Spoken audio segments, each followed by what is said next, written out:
एकादशी व्रत की महिमा बताई गई।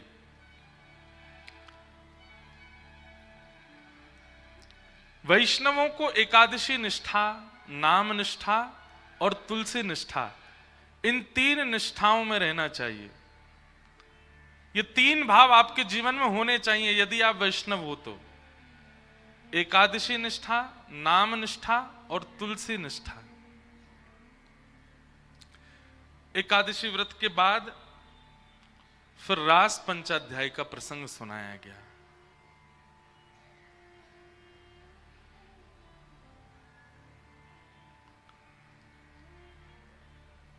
भगवान पिता रात्रि शरदोत्फुल्ल मल्लिका विक्षरन्तुं मनश्चक्रे योगमायामुपाश्रित। यहां से रास पंचाध्याय का प्रसंग प्रारंभ होता है। बहुत ध्यानपूर्वक सुनिएगा। भगवान श्री कृष्ण ने वृंदावन में यमुना तट पर रास विहार किया। रास कहते किसको हैं? रास का मतलब नृत्य नहीं होता। रास का मतलब होता है अपने भक्त से मिलन, वही रास है। रास की परिभाषा बहुत सुंदर है, कभी ध्यान से सुनिएगा। जैसे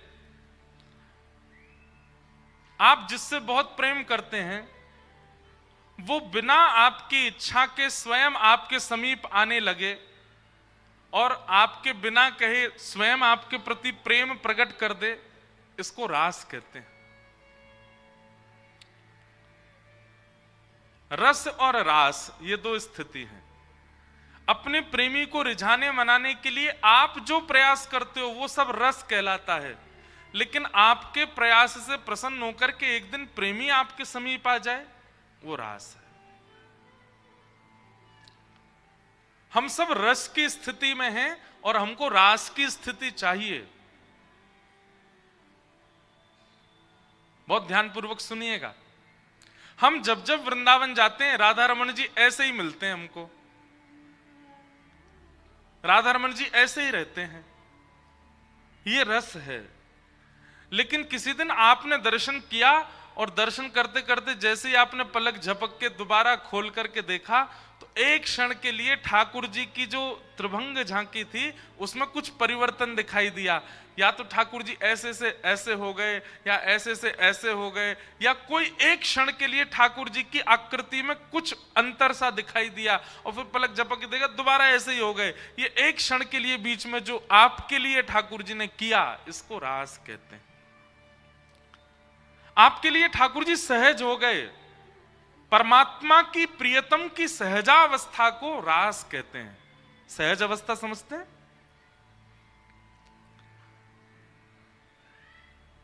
अब हम बोलने में तो अटपटा लगता है, पर हम मंच पे बैठे हैं, आप सब लोग नीचे बैठे हो, इतने सब ये बंधे हुए हैं, इधर नहीं आ जाओ, हम उधर नहीं पहुंच जाएं, ये सब क्या है?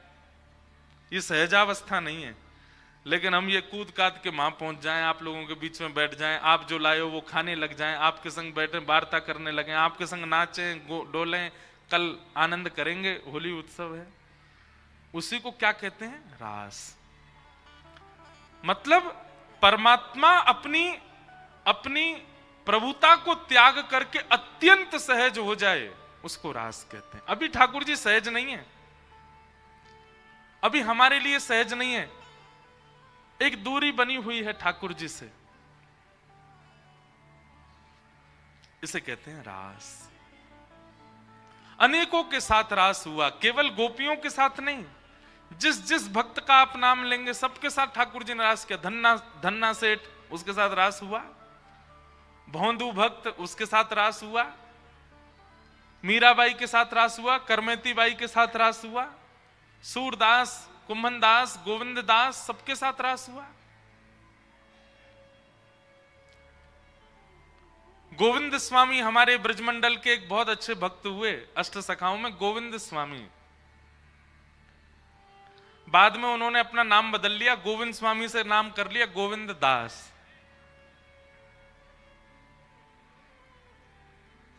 ठाकुर जी उनके साथ खेलते थे। बाकी सब लोगों को तो मंदिर में ठाकुर जी दिखते थे, लेकिन जैसे ही गोविंद दास पहुंचते थे तो ठाकुर जी अपने अपने मूर्तिमंत रूप को त्याग करके बिल्कुल सहज हमारी आपकी तरह निकल के बाहर आ जाते और गोविंद दास के कंधा पे बैठ के चले जाते वन में, खेलते उनके साथ। इसे कहते हैं रास। हमें ऐसी भक्ति करनी है, ऐसा नाम जपना है, ऐसा अपना व्यवहार स्वभाव बनाना है कि ठाकुर जी अपनी सहजावस्था में आ जाएं।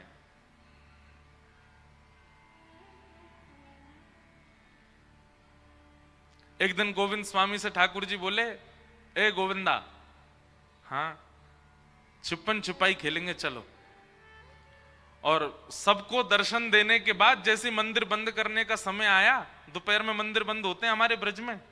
एक बात आपसे हम स्पष्ट कर दें, ये दोपहर में 12-1 बजे जो मंदिर बंद होते हैं ना ब्रज में, और उसके बाद ये 4 बजे जो खुलते, इसके बीच का जो समय है, उस समय वृंदावन में किसी एकांत स्थान को ढूंढिएगा जहां सघन वन हो, जहां खूब सारे वृक्ष वल्लरियां लगी हो। अब तो वन है ही नहीं वृंदावन में, ठाकुर जी कहीं दूर ही जाते होंगे रास करवे।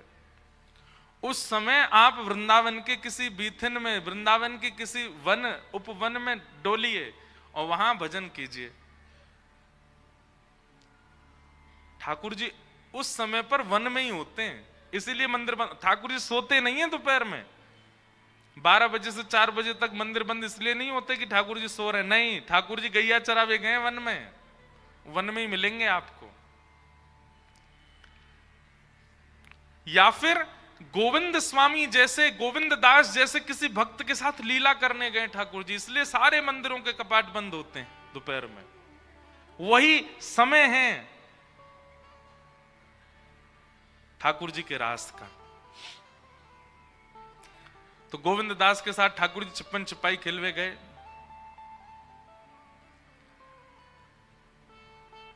पहली बारी गोविंदा की आई। गोविंदास बोलो, लाला मैं 10 तक गिनती गिनूंगो, तुम छुप जाओ, मैं ढूंढूंगो। ठाकुर जी बोले हाँ ढूंढ लो।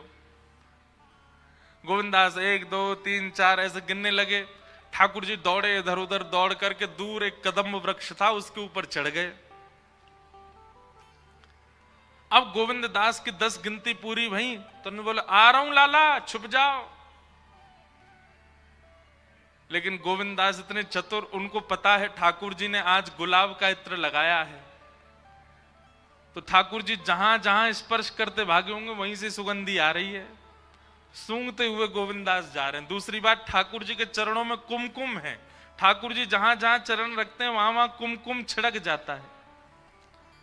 चलते चलते गोविंदास देख भी ले रहे हैं कहां कहां से कुमकुम छिड़क रहा है। इत्र की सुगंधी सूंघते सूंघते गोविंदास पहुंच गए, कदम वृक्ष के नीचे जाके खड़े भये। जैसी देखा ठाकुर जी अपने सब पीतांबरी आदि समेट करके चुपचाप ऊपर बैठे थे। गोविंदास बोले पकड़ लियो। ठाकुर जी उतर के नीचे आए, बोले ये बात अच्छी ना है, तू नेक में ही पकड़ ले हमें।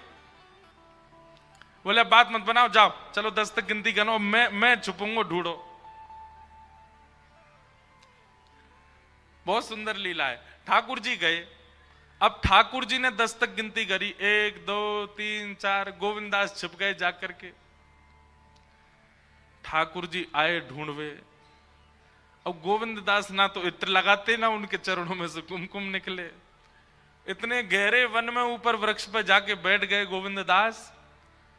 ठाकुर जी ढूंढते ढूंढते नैका देर ढूंढे ठाकुर जी। ठाकुर जी बोले ये और विचित्र बात, अब या को ढूंढो जन कहां चलोगे। ठाकुर जी ने मन में विचार किया, या बैठो रहने, मैं जाके सो जाऊं।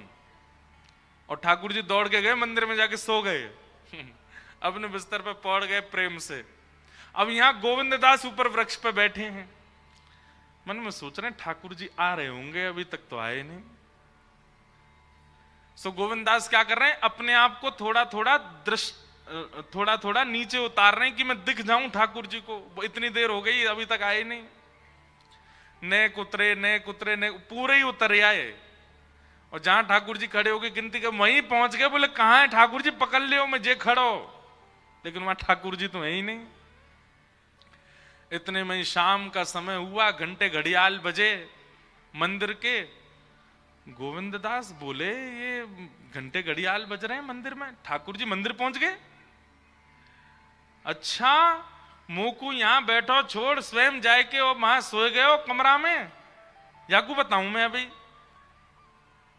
गोविंददास जैसे गए मंदिर के बाहर खड़े होकर के देखी तो अंदर श्रीनाथ जी प्रेम से खड़े हैं, मंद मंद मुस्कुरा रहे हैं। ठाकुर जी ने नेक नजर ऊपर करके जैसे ही गोविंददास को देखा, ठाकुर जी डर गए, बोले अब जे मुझे मारेगो या अकेलो छोड़ के आएगो मैं? गोविंददास बोले दाव दे आयो भाज कमार, कबई तो निकसे को भार, ऐसी दूंगो मार। ठाकुर जी डरने लगे। गुसाई जी बोले जय जय कहा भयो? बोले गोविंदा मुझे मारेगो या भगा दो यहां से। गुसाई जी ने जैसे ये बात सुनी नेत्र सजल हो गए।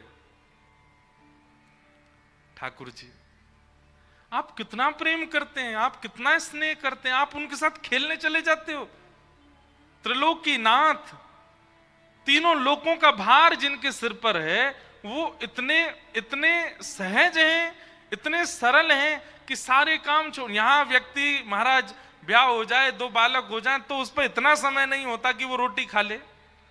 ठाकुर जी तीनों लोक, और केवल मानवों की चिंता नहीं है उनको, जलचर, थलचर, वायुचर, सबकी चिंता है ठाकुर जी को, सबको देखना है ठाकुर जी को। उसके बाद 33 कोटि देवता, सूर्य चंद्र, ना जाने कौन कौन से नक्षत्र, सब ठाकुर जी के वश में। इतनी व्यस्तता होने के बाद भी वो प्रेमियों के लिए समय निकालकर उनके साथ खेलते हैं, नृत्य करते हैं, उनके घर जाके खा लेते हैं, उनके पास सो जाते हैं। इसी को कहते हैं रास, इसको कहते हैं रास। हमारे ठाकुर जी आए नहीं अभी तक, हमारे लिए अभी प्रायोरिटी निकाली नहीं है ठाकुर जी ने। सोचो बंधुओं, आपको कितना प्रेम देना पड़ेगा तब जाकर के ठाकुर जी आपके लिए समय निकालेंगे।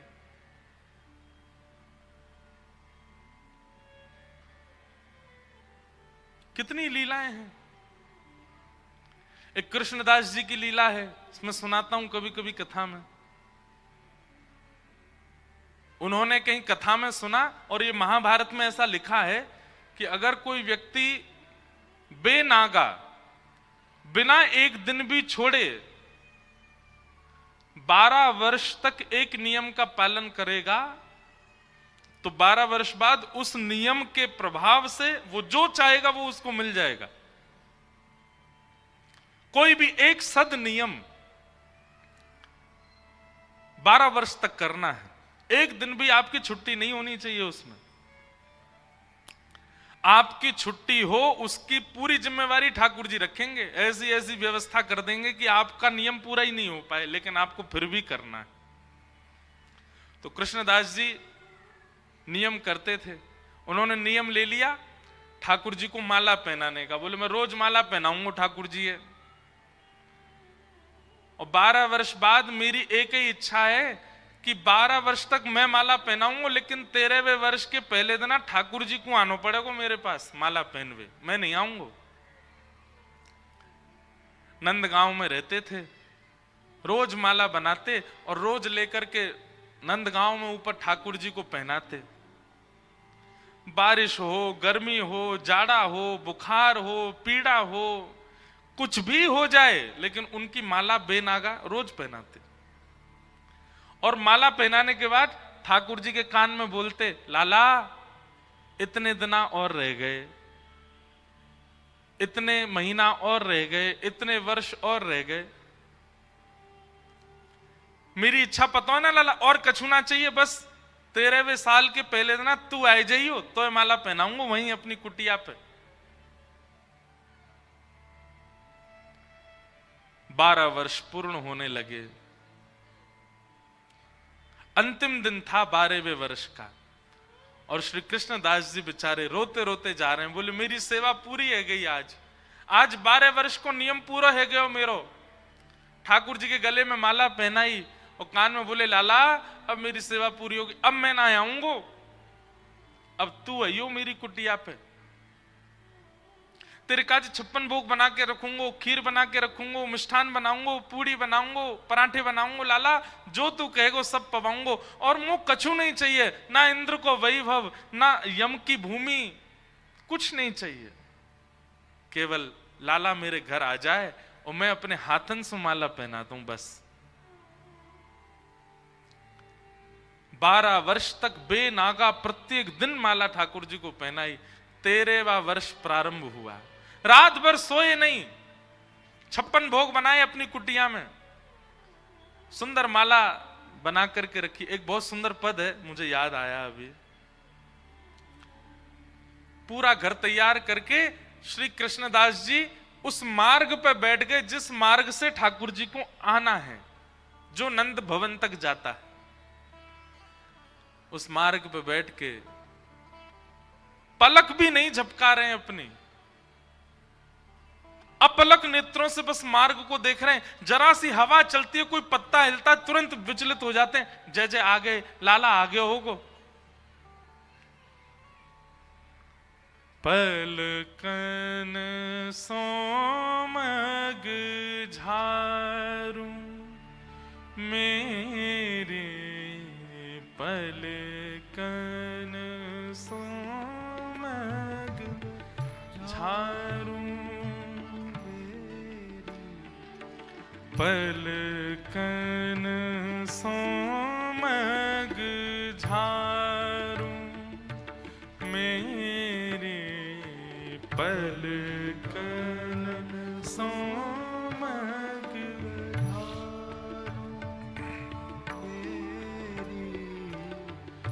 जामग मेरो गिरधार आवे, जामग मेरो गिरधार आवे, जामग मेरो गिरधार आवे, जामग मेरो गिरधार।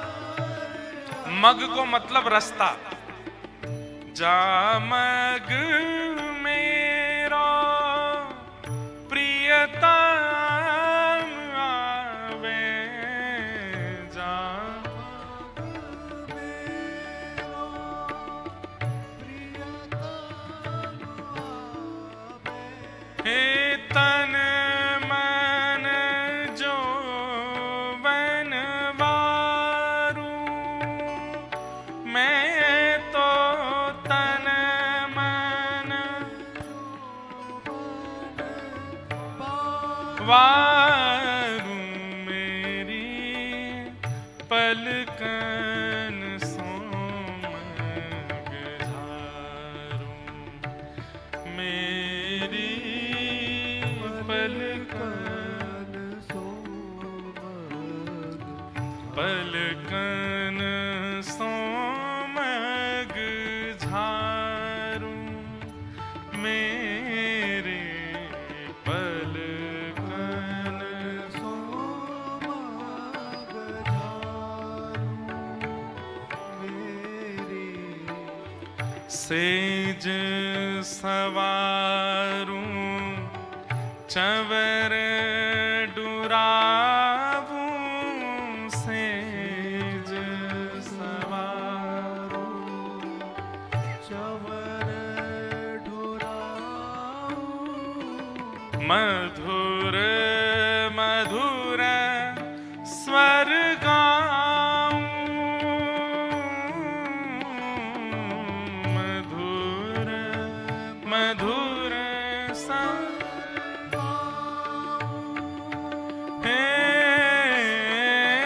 रसिक प्रीतम पिय जो मिल मोहे, रसिक प्रीतम पिय जो मिल मोहे, हस हस कंठ लगाऊं,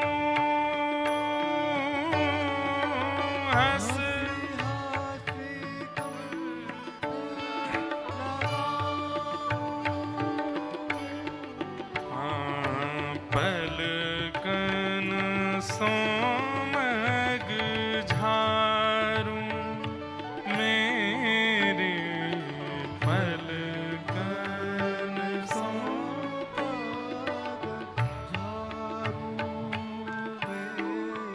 हे जामग मेरो गिरधार आवे जामग मेरो गिरधार।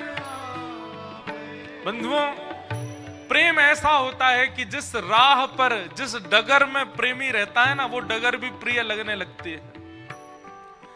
वृंदावन से प्रेम करने वाले, श्री राधा रमन लाल जी से प्रेम करने वाले, वो किसी ब्रजवासी को भी देख लेते हैं ना तो रोने लग जाते हैं कि वे वहां से आए हैं जहां हमारे प्रियतम रहते हैं। द्वारिका लीला में एक प्रसंग आता है कि श्री ठाकुर जी रोज एक करवट से सोते हैं। कुछ वर्षों बाद रुक्मणी जी ने ठाकुर जी से कहा, आप एक ही करवट से सोते हो, हमेशा एक ही दिशा में मुख करके सोते हो, आप कभी करवट क्यों नहीं बदलते, कभी उस दिशा में क्यों नहीं सोते?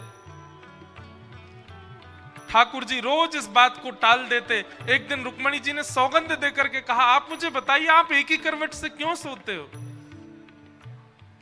ठाकुर जी कहते हैं, क्योंकि अगर मैं करवट बदलूंगा, उस तरफ करवट लेकर के सोऊंगा तो मैं सो नहीं पाऊंगा। क्यों? क्योंकि उस दिशा में वृंदावन है, और वृंदावन की ओर करवट लेकर के जब मैं सोता हूं तो मुझे यशोदा मैया, नंद बाबा, राधा रानी, सब गोपियों की बहुत याद आती है।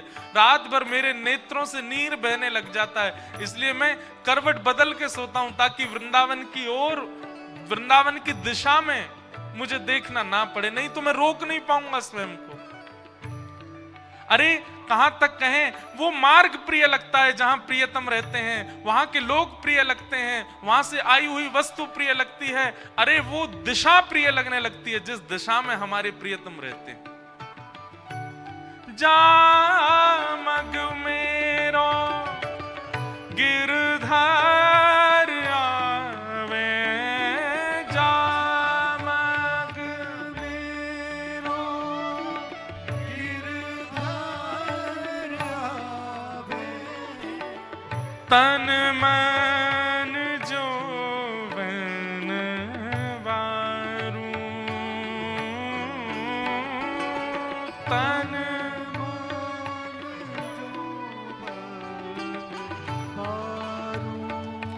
मेरे पलकन सोमग झारूं, मेरे पलकन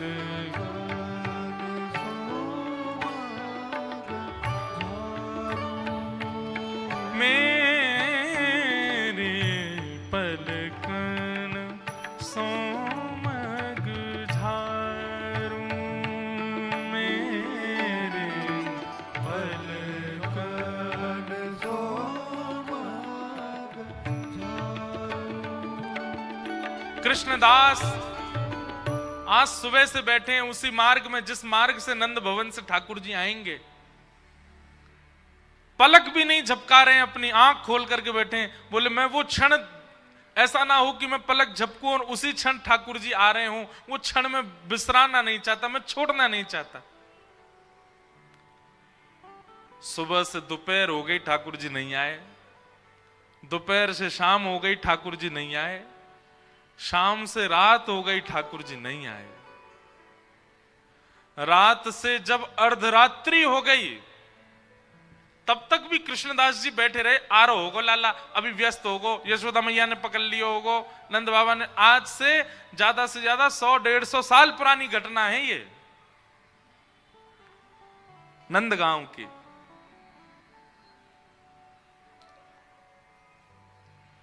ठाकुर जी नहीं आए। जब आधी रात हो गई, 13वें वर्ष का दूसरा दिन प्रारंभ होने लगा। पहला दिन तो निकल गया, बस अभी प्रारंभ होने में 1-2 घंटे बचे हैं। कृष्णदास जी बोले, जे नहीं आवेगो। अरे मैंने गलती कर दी, 12 साल निकाल दिए या की आश में। मुझे कहा पतो, मुझे तो पहले तो पतो ये 1 नंबर को छलिया है।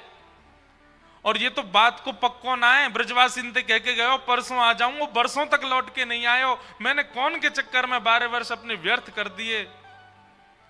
अरे कौन की कथा सुन के आए गए हो, मैं वहां में मैंने सुन ली 12 वर्ष नियम करने मोए। आज मैंने 12 वर्ष तक ना धूप देखी, ना ताप देखी, ना बारिश देखी, ना बीमारी देखी। रोज गयो माला पहनावे। और कछु मांगी तो है ना, कोई इंद्र की संपत्ति मांगी हो, ब्रह्मा को लोक मांगो हो, कछु तो मांगो नहीं, केवल इतना ही तो मांगो मेरी कुटिया में आ जाइयो। नहीं आयो। हमारे ब्रज के लोग ऐसे ही हैं, जब गुस्सा आवे ना तो तू तड़ाक पे ही आ जाए। और हमारे ब्रजवारे प्रेम में भी तू तड़ाक में ही आ जाएं। दो स्थितियां ब्रजवासी की, बहुत प्रेम में आ जाएंगे तो भी तू तड़ाक पे आ जाएंगे, और बहुत क्रोध में आ जाएंगे तो भी तू तड़ाक पे आ जाएंगे। अगर ब्रजवाले आपसे आप करके बोल रहे हैं तो समझना ना तो इनको हमसे प्रेम है, ना इनको हमसे बैर है। अगर वो प्रेम या बैर में होंगे तो सीधे तू पे ही आएंगे।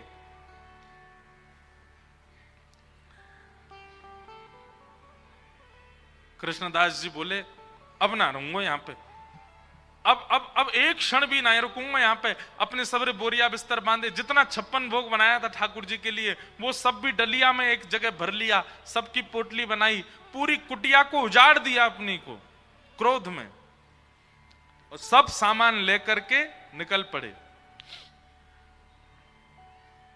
कहां? बोले 12 साल नंदगाम में रह लियो, नहीं आयो छलिया, अब अंतिम श्वास तक बरसाने में रहूंगा, किशोरी जी के पास रहूंगा।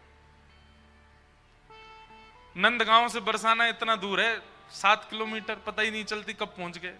7 किलोमीटर भी नहीं है।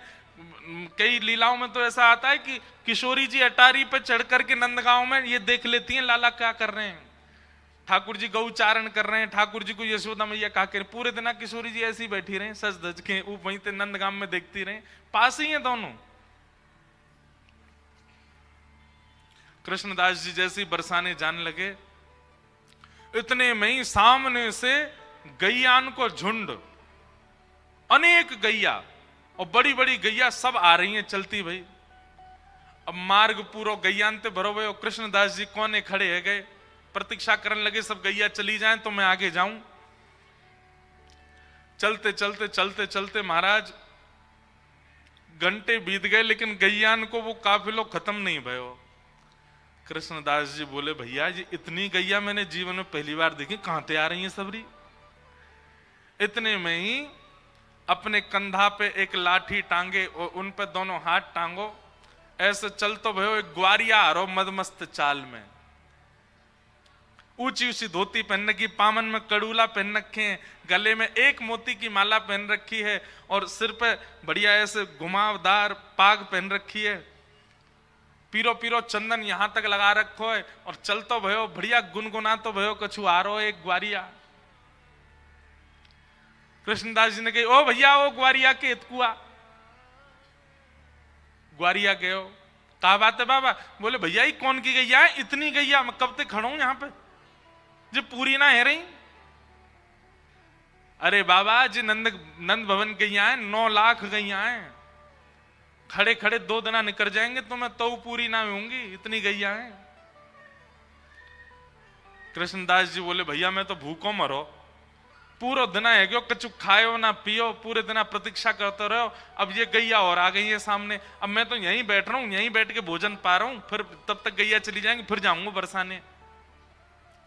ग्वारिया बोले बाबा कछु खावे को तो महुआ खवाए दो। कृष्णदास जी बोले बैठ जा, तू बैठ जा। और वो ग्वारिया सामने बैठ गया, यहाँ कृष्णदास बैठ गए, पोटली खोली, बढ़िया डलिया निकाली, ले भैया उठा के तू भी पातो रहे। बाबा मेरे हाथ में गोबर बहुत लग रहा है, एक बार स्वयं पालो फिर दूसरी बार मुंह वो पवाई दे करो। कृष्णदास जी बोले हम बे है तो तू नंदगाम कोई ना, ऐसे ही तेरो स्वामी है, वानु जीवन भर सेवा करवाई है, ऐसी तुम सब नंदगाम बारे जाते जाते हो चैन ते जान थोड़ी दोगे, अब वो सेवा कराए लोग आ जाए इतकुआ मुंह खोल अपनो। ग्वारिया ने मुंह खोल लियो। अब कृष्णदास जी एक बार पामे और फिर अपने ही हाथ से वाकू पवा रहे हैं। पाते पाते ग्वारिया के नेत्रन से आंसू आने लगे। कृष्णदास जी बोले भैया रो काई करो, का भयो? बोले बाबा मैं यूं सोच रहा हूं 12 साल ते एक दिन ऐसा नहीं निकलो कि मैंने माला आपके हाथ की नहीं पहनी हो, पर आज पूरा दिना निकल गयो मैंने माला नहीं पहनी सुबह से। जैसे ही कृष्णदास जी ने सुनी माला नहीं पहनी, हाथ पकड़ लियो, कौन है तू, अपना रूप दिखा। तुरंत त्रिभंग लली श्याम सुंदर प्रकट है गए ग्वारिया के रूप में। और बाबा तो बोले देख बाबा अपनो वचन निभायो मैंने, अभी 12वें वर्ष को अंतिम दिना पूरो नहीं भयो, 13वें वर्ष को पहले दिना अभी पूरो नहीं भयो, मैं आ गयो तेरे पास, अब मत कहियो कि मैंने नियम पूरा, ला चल माला पहना दे। कृष्णदास जी के नेत्र लाल पड़ गए, मुख ताम्र वर्ण का हो गया। ठाकुर जी बोले बाबा एक बाबा गुस्सा का कर रहा है, अब आ तो गो तेरे सामने, अब मुझ गोद में बैठा ले, मुझ प्रेम कर ले और तू जो चाहे वो पवा दे, जैसे चाहे जो चाहे कर ले।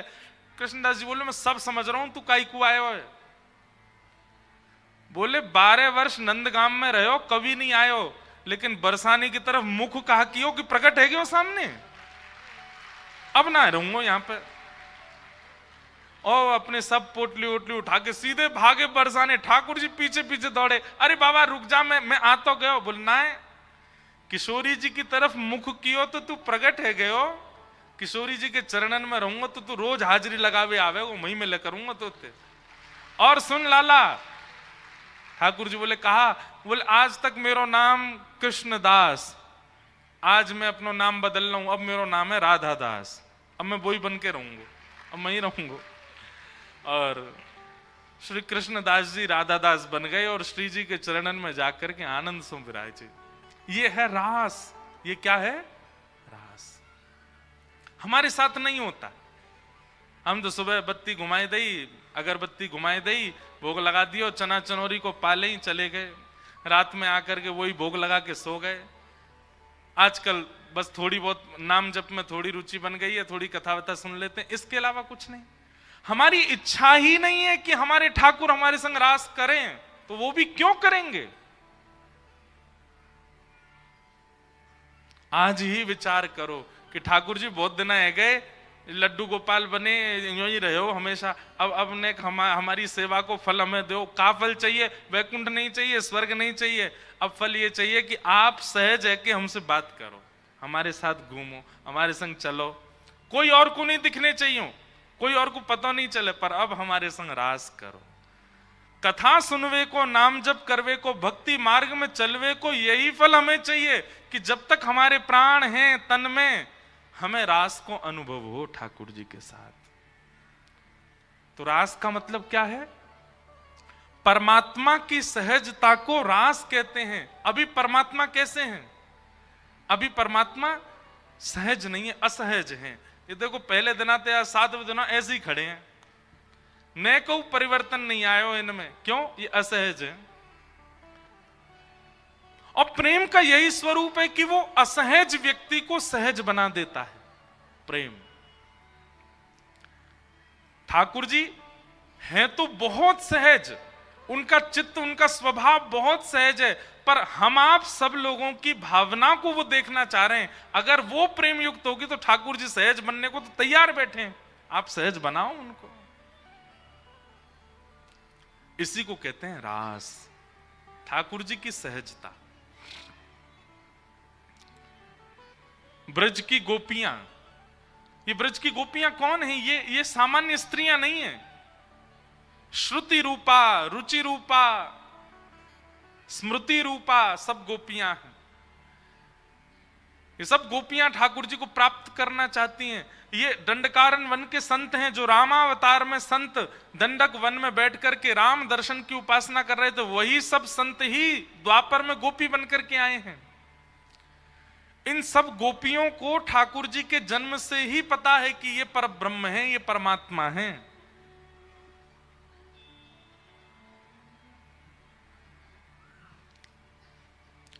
ज्यों ज्यों ठाकुर जी बड़े हो रहे हैं, त्यों त्यों गोपियों के मन में भाव आ रहा है कि नाथ अब कब अपने आप को हमें प्रदान करोगे, कब तक और प्रतीक्षा करनी पड़ेगी। एक दिन ठाकुर जी ने सब गोपियों को आश्वासन किया, देखो संसार ये जानता है कि मैं ब्रज को लाला हूं, तुम सब गोपी हो, पर मैं ये जानता हूं कि आप सब अनेक ऋषि हो जो अनेक वर्षों से मेरी प्रतीक्षा कर रहे हो, और मैं परमात्मा हूं। अब ये परमात्मा और जीवात्मा के मिलन का समय दूर नहीं है। आगामी शरद पूर्णिमा को हम आप सबके साथ रास विहार करेंगे। गोपियां प्रतीक्षा कर रही हैं शरद पूर्णिमा की। हमने एक कथा में बताया था ठाकुर जी ने शरद पूर्णिमा ही क्यों चुनी। सब लोग इधर देखो, बहुत सावधानी से सुनो।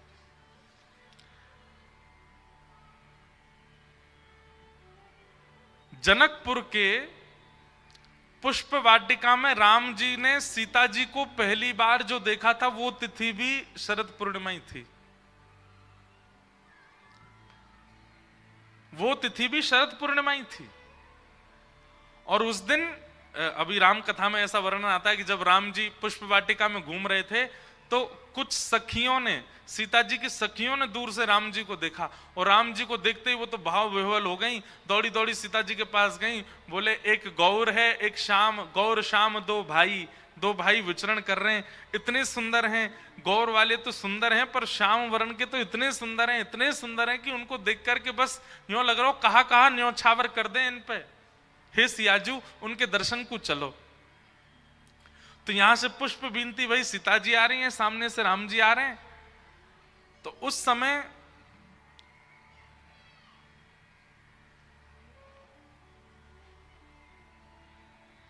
सीता जी ने जैसे ही राम जी को देखा, राम जी ने सीता जी को देखा, दोनों ने एक दूसरे का वर्ण कर लिया। लेकिन उस समय जितनी सखियां सीता जी के साथ में पुष्प वाटिका में थी वो सब भी राम जी को प्रियतम भाव से वर्ण करना चाह रही हैं, पर राम जी बोले भैया हम मर्यादा पुरुषोत्तम हैं, एक पत्नी व्रती रहेंगे, और ये इतनी सारी सब सखियां जो हैं हमको घूर रही हैं, ये कैसे संभव होगा पूर्ण। तो मानो इशारों में राम जी ने उन सखियों को भी आश्वासन दिया, अभी आप चिंता मत करिए, अभी तो हमको सीता जी का ही होने दीजिए, पर द्वापर में जब हम कृष्ण बन करके आएंगे तब आप सब ब्रज की गोपी बन के आओगे, और आप सबके प्रति वही भाव जो एक प्रिया प्रियतम का होता है वैसा भाव हम प्रकट करेंगे। अच्छा, एक बात हम स्पष्ट करना चाहते हैं, रास बिहार की चर्चा सुनकर के आप संसारी काम भाव को यहां प्रवेश मत कराइएगा, नहीं तो बहुत बड़ा अपराध हो जाएगा। हमारे ठाकुर जी की लीला, हमारे ठाकुर जी का स्वरूप, हमारे किशोरी जी का स्वरूप, इनको देखने के बाद भैया कौन के गोपाल जी हैं दोनों, इनको व्यवस्थित कर लो, इनको रास बिहारी है तो रेगो यहां पे जय हो। वो तो भीतर ही आ गए, अब बाहर कैसे जाएंगे। अद्भुत है। क्या बता रहा था मैं? अरे मैया फंस गो।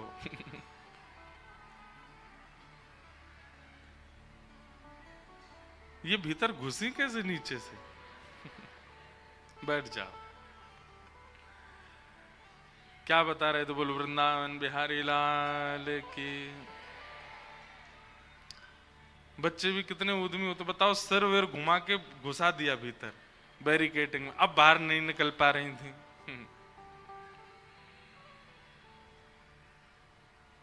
रास श्रीमद् भागवत का सबसे सेंसिटिव प्रसंग है ये। अगर इसमें चूक गए आप तो आपके मन में कई प्रश्न प्रकट हो जाएंगे जिनका समाधान आपको नहीं मिलेगा, इसलिए बहुत सावधानी से सुनिए। किशोरी जी का रूप, ठाकुर जी का रूप, ये तो ऐसा रूप है जिसको देखने के बाद अगर किसी के चित्त में काम हो तो काम नष्ट हो जाता है। क्योंकि हम लोगों ने संसार के फिल्म बहुत देखी है ना, संसार के सिनेमा देखा है, इसलिए हमको प्रेम की बात होते ही वही दिखाई देता है।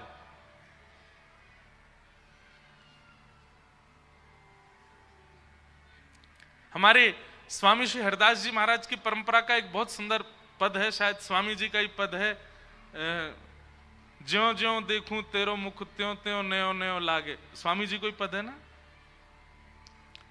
स्वामी श्री हरदास जी महाराज कह रहे हैं, ठाकुर जी किशोरी जी से कहते हैं हे राधा रानी, मैं जब जब आपकी ओर देखता हूं तब तब आप नई नई लगती हो। संसार का प्रेम ऐसा नहीं होता।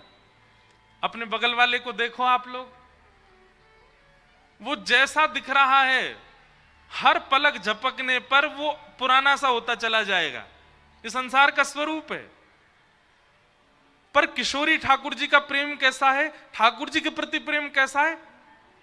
ज्यों ज्यों नेत्रों की पलकें झपकाओगे त्यों त्यों ठाकुर जी नए होते चले जाते हैं, त्यों त्यों और सुंदर दिखने लग जाते हैं। ये प्रेम है। तो ये समस्त दंडकारण्य वन के संत, जनकपुर की सब सखियां जो ठाकुर जी को देख करके मोहित हो गई थी, वही सब ब्रज की गोपी बन करके आए। और आज शरद पूर्णिमा का चंद्रमा जैसे उदित हुआ, ठाकुर जी की आयु अभी है 7.5 वर्ष। कितनी? 7.5 वर्ष। 7.5 वर्ष के बालक को देखो कितना बड़ा सा होता है। उनके प्रति 40 वर्ष की, 80 वर्ष की, 150 वर्ष की गोपियां प्रियतम मानती हैं 7.5 वर्ष के लाला को।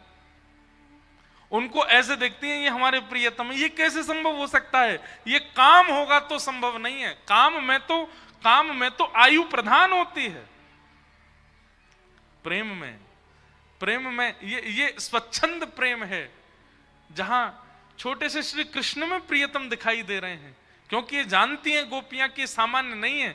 गोपियां गोपी गीत में कहती हैं, न खलु गोपिका नंदनो भवान अखिल देहना अंतरात्म दृक्। हे नाथ, आप केवल यशोदा के लाला नहीं हो, आप केवल नंद जी के लाला नहीं हो। अखिल देही नाम अंतरात्म दृक्, अखिल ब्रह्मांड के जितने भी मानव हैं सबके चित्त में रहने वाले साक्षात परमात्मा हो। विखन सार्थितो विश्व मुक्तये, ब्रह्मा की स्तुति से आप विश्व का कल्याण करने आए हो, हम जानती हैं इस बात को। ये गोपियां सामान्य नहीं है, सब जानती हैं कि ये परमात्मा है।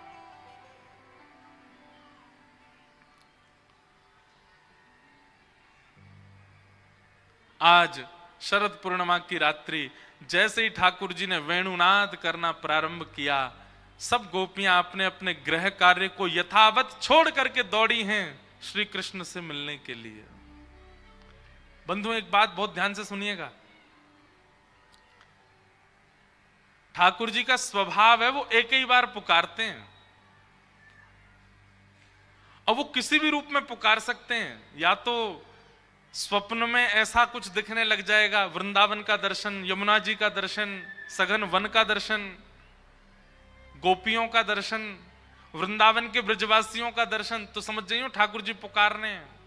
हमने 3 संकेत बताए हैं। अगर 3 संकेत आपको मिल रहे हैं तो आपको तुरंत वृंदावन जाना है। सबसे पहला संकेत, स्वप्न में ब्रज का दर्शन या ब्रज से संबंधी किसी भी भाव का दर्शन स्वप्न में हो रहा है तो समझो वृंदावन बुला रहा है। दूसरी बात, आपके नगर में, आपके शहर में, आपके समीप में, आपकी कॉलोनी में किसी ब्रजवासी का आगमन, ये दूसरा संकेत है कि ठाकुर जी बुला रहे हैं। और तीसरा संकेत, ब्रज में किसी भी ठाकुर का या ब्रज के किसी ब्रजवासी के यहां से किसी प्रसाद का आपके घर पर आगमन। कोई वृंदावन गए हो, वहां से प्रसाद ले आए, बोलो महाराज हम वृंदावन से आए, आपके काज भोग लेके आए हैं। ये 3 संकेत यदि आपको हो गए हैं, उसी समय आप लोग वृंदावन चले जाइए। ठाकुर जी बुला रहे हैं, ठाकुर जी पुकार रहे हैं। और इन 3 संकेतन में भी नहीं गए, इन 3 संकेतों को भी आपने नजरअंदाज कर दिया, फिर दोबारा संकेत नहीं मिलेंगे। इसलिए 3 संकेत हैं। एक संकेत तो है ही गयो पूरा कि ब्रजवासी आ गयो रांची। अब बाकी के 2 संकेत पता नहीं आपके पूरे हुए कि नहीं, स्वप्न वाले और ब्रज का प्रसाद। वैसे एक बात कहें, प्रसाद का मतलब वही नहीं जो जीभ से खाया जाता है। प्रसाद का मतलब वो भी होता है जो यहां से सुना जाता है। तो ये कथा भी प्रसाद है। आप सब लोग ब्रज के भाव श्रवण कर रहे हो और श्रवण करके, अच्छा प्रसाद क्या, जो जिह्वा पे जाके अंदर जाकर के तृप्ति का अनुभव कराए वो प्रसाद। कानों से कथा सुनकर के भी तो आप तृप्त हो रहे हो, तो यह भी एक प्रसाद है। तो ब्रजवासी आ गए हो, कथा सुना गए हो। अब तीसरी बात है स्वप्न में, ये तो आपको आपकी शुद्धता होगी चित्त की तो ही होगा, स्वप्न में ब्रज दिख जाए। उसके बाद बिल्कुल विचार मत कीजिएगा, चाहे आपके लाखों का काम रुका पड़ा हो, छोड़ के भागो वृंदावन। एक बार तो राधारमण जी को देख के आओ, क्योंकि ठाकुर जी बुला रहे हैं, ठाकुर जी बुला रहे हैं। जैसे ही गोपियों ने सुना कि ठाकुर जी की वेणुनाद हो रहा है, वेणुनाद कान में जाकर के शब्द प्रकट करने लगा, चल गोपी जल्दी, कन्हैया तेरी बात निहार रहे हैं। यथावत उसी स्थिति में, जिस स्थिति में थी उसी में ही दौड़ी हैं। भागवत जी में वर्णन आता है, कोई गोपी अपना श्रृंगार कर रही थी, एक आंख में काजल लगाया, दूसरी में लगाना चाह रही है, इतने में वेणुनाद आया तो एक में ही लगा के भागी, दूसरी में लगाया ही नहीं। कोई गोपी अपने केश काट रही थी और ठाकुर जी की वेणु का नाद आया तो केश में कंगा लगा भया है, वैसे ही दौड़ी है। कोई गोपी सीरा बना रही थी और तभी कानों में ध्वनि आई तो हाथ में चम्मच लिए ही, कलची लिए ही भागी है ठाकुर जी के पास, यूं भी नहीं कि उसको धर दूं। कोई गोपी अपने पति को भोजन करा रही थी, पति देव ने कही रोटी लेके आओ, भीतर रोटी लेवे गई, इतनी में वेणु की ध्वनि, रोटी लेके ठाकुर जी के पास भगी है। ये भी विचार नहीं कि वाकु दे जाऊं। इसका मतलब क्या है, ये गोपियां कितने समय से प्रतीक्षा में थीं कि ठाकुर जी की पुकार के बाद इतना भी इन पर समय नहीं है कि हम व्यवस्थित होकर के फिर जाएं।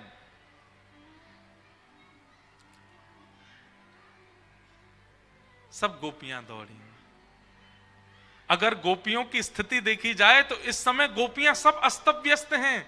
किसी की एक आंख में काजल लगाए, किसी के एक कान में कुंडल है, किसी के आधे केश खुले, आधी की चोटी बनी, किसी के पल्लू नीचे गिरो पड़ो, किसी के हाथ में चिमटा लगो, किसी के हाथ में कलची लगी है। कोई दूध निकाल रही गैया को, और दूध निकालते महाराज हाथ में दूध सने भय वही थे भाग। कोई गोबर थाप रही, हाथ में गोबर लगे, ऐसी दौड़ी है। लेकिन केवल वो गोपियां, उन गोपियों को ही स्वर सुनाई दिया जो कृष्ण प्रेम में हैं। अनेक गोपियां हैं ब्रज में, पर सबको ठाकुर जी की वेणु सुनाई नहीं दी। हम एक बात कहते हैं कथा में, मुरली, वंशी और वेणु, ये तीन बात है। ठाकुर जी की मुरली सबको सुनाई देगी, वंशी कुछ वैष्णवों को सुनाई देगी, और वेणु प्रेमियों को सुनाई देगी। और वेणु अगर सुनाई दे गई, वेणु सुनने वाले अगर आप हो गए तो आप रुक नहीं पाओगे।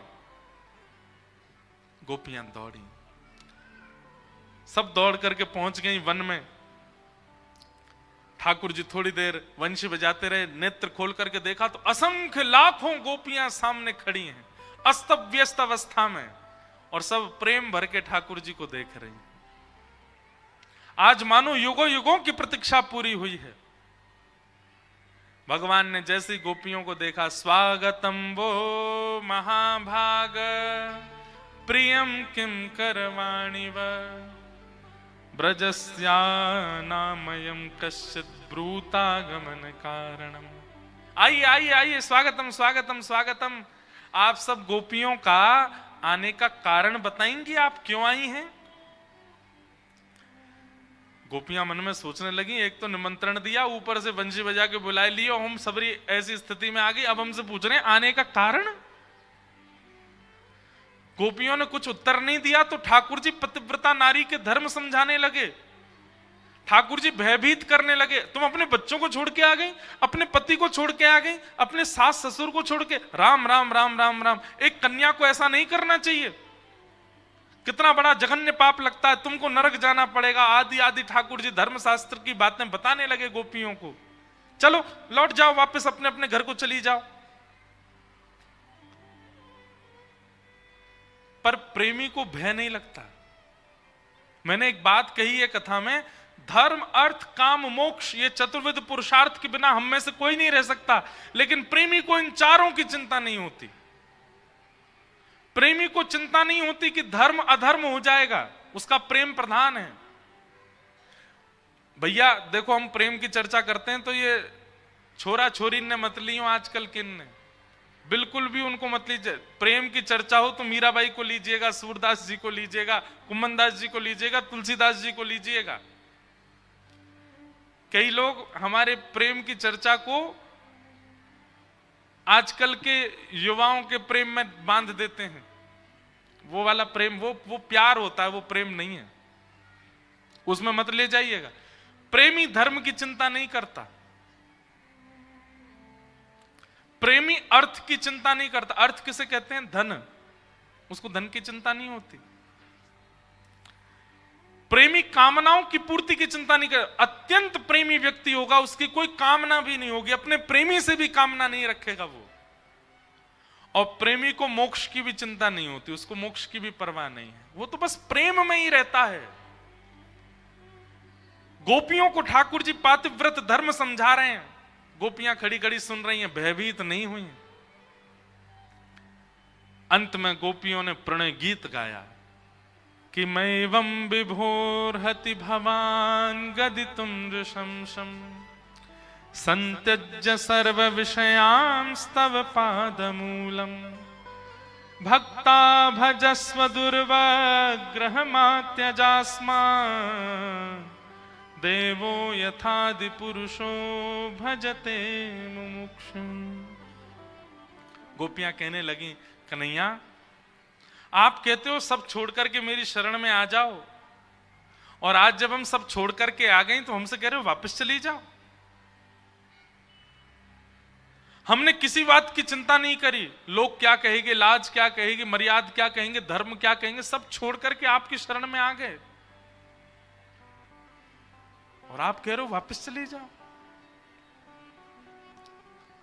कन्हैया हमारी एक बात बताना। ठाकुर जी बोले, क्या?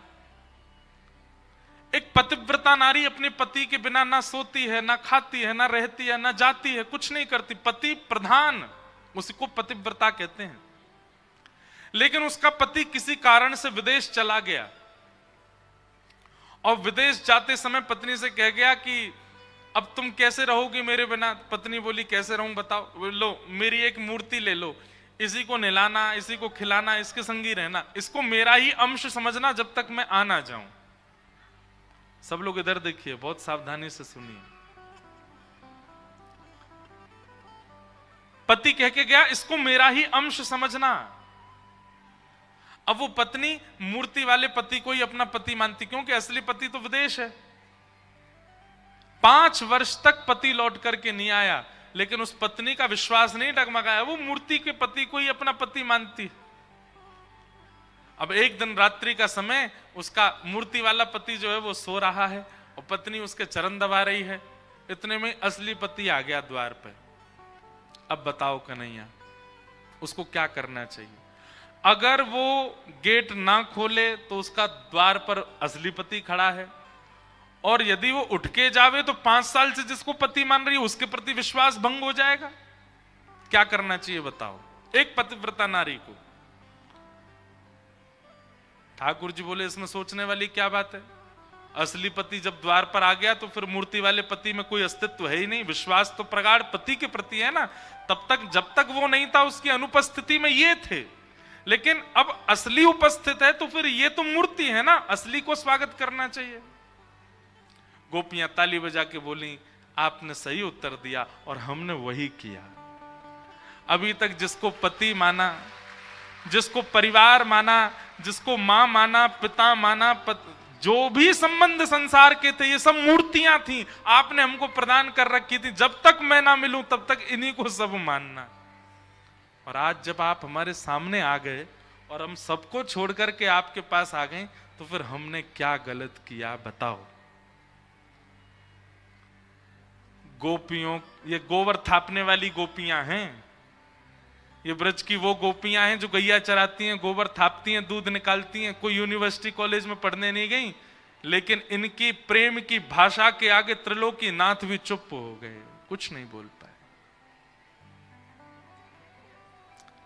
और इसके बाद गोपियां कहती हैं, कन्हैया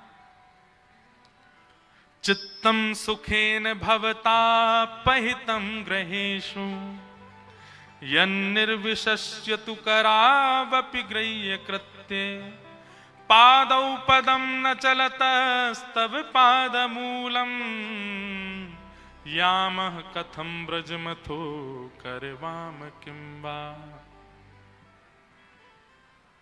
कन्हैया, हम चली जा रही हैं, आपको हम अगर पीड़ा दे रही हैं तो हम चली जा रही हैं, हमारी एक वस्तु आपके पास है, वो हमको वापस कर दो। ठाकुर जी बोले मेरे पास क्या है? बोले हमारा मन आपके पास है। हम रहती घर में पर मन आप में रहता है, भोजन बनाती है मन आप में रहता है, बच्चों को खिलाती है मन आप में रहता है, क्योंकि मन आपके पास ही है। वो मन हमको वापस कर दीजिए। आप अपने अंदर से हमारे मन में आप बैठ के वहां से निकल जाइए, हमारा मन वापस कर दीजिए, हम चली जाएंगी, फिर कभी लौट करके नहीं आएंगी। ठाकुर जी बोले ये असंभव है। बोले अगर ये असंभव है तो फिर हमें स्वीकार करो। और ठाकुर जी ने अब रास किया। रास मतलब अब एक एक गोपी के पास ठाकुर जी जा रहे हैं। तू कहा बना के लाई है? मैं तो हलवा बना के लाई। ला पवा मोए। ठाकुर जी पाने लगते हैं। फिर दूसरी गोपी के पास जाते हैं, उसके गले में गलवियां डाल के बैठ जाते हैं, उसके घर की चर्चा सुनने लगते हैं। तीसरी गोपी के पास जाते हैं, उसके चरण दबाने लगते हैं। चौथी गोपी के पास जाते हैं, अरे लाला मोह तो पसीना आ रहे हैं, ठाकुर जी अपने पटका से पहुंचने लगते हैं। मतलब इतने सहज हो गए ठाकुर जी सबके लिए कि सब गोपियों को सुख देने लगे। जैसा वो चाहती हैं वैसा प्रेम ठाकुर जी प्रदान करने लगे। लेकिन इस मार्ग में वही हुआ क्या? गोपियों को अभिमान हो गया। अभिमान क्यों हुआ? क्योंकि बिना गुरु कृपा के गई हैं, इसलिए गुरु जरूरी है। गुरु के बिना ठाकुर जी मिल भी गए तो हो सकता है आपके चित्त में कहीं मान ना आ जाए, इसलिए गुरु आवश्यक है।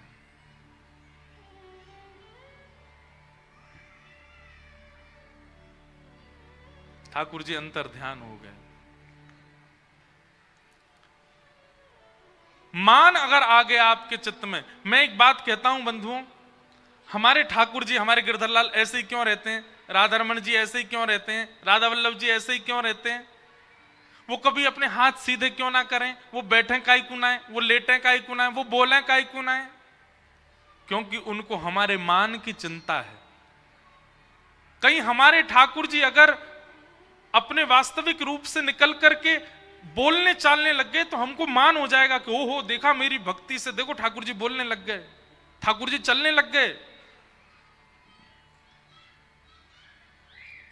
इसलिए ठाकुर जी स्थिर रहते हैं। और या फिर ठाकुर जी की स्थिरता ये बताती है कि अभी तुम मान रहित हुए नहीं हो, इसलिए तुमको स्थिर दिख रहे हैं ठाकुर जी। मान ठाकुर जी को प्रिय नहीं।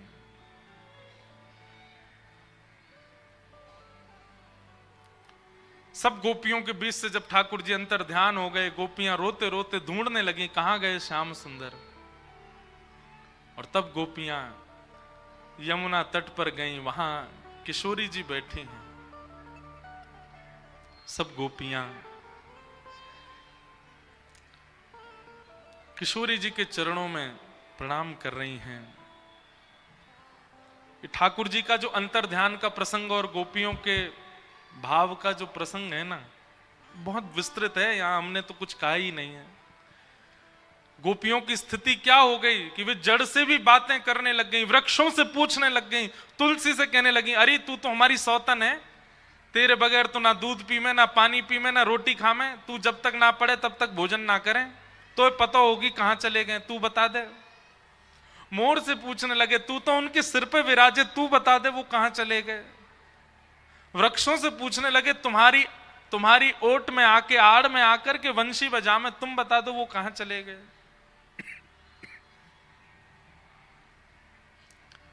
तब यमुना तट पर बैठी हुई किशोरी जी दिखाई दी, मतलब गुरु। बंधुओं किशोरी जी कौन है? अच्छा बताओ, ठाकुर जी के कौन से भाग में विराजती हैं गोपी? दाहिनी ओर कि बाएं ओर? बाएं ओर।